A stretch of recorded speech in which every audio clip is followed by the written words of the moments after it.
Hi, John here. I wanted to start showing finished pieces where I could at the start of my videos before I went through the process of how I made it. Unfortunately, in this case, that will have to wait until video 2. I'll explain why in a minute. One of the big parts of Davy is the vast amount of sea life that covers his body. It's pretty much everywhere, but a lot of it is almost invisible unless you look for it. I'm talking about barnacles. As you can see from the reference, there is a wide variety of shapes and sizes, ranging from tiny 2mm barnacles that cover his clothing like a crusty outer shell, to the larger ones that adorn his hat. So, where to begin? I figured the best way was to sculpt a series of barnacles in ZBrush, ranging from large to small and all manner of different shapes.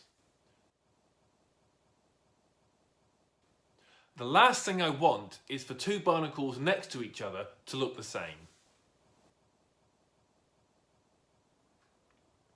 Moving on from the sculpt, here are some examples of the finished barnacles that I created,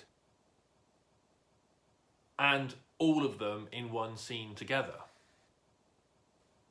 I'm going to CNC these out of resin, but I decided to mill out the negative shape rather than the positive so I could skip a few steps later on. I can use my milled resin directly as the mould rather than having to cast a negative from the positive and faff around with that. On to casting my resin block. As with my other videos, I'm using a simple corrugated cardboard box taped together with duct tape. So it's reusable, I simply line the inside with an old bin bag and we're ready to go. Once again, 2-part polyurethane resin from cfsnet.co.uk, link down below.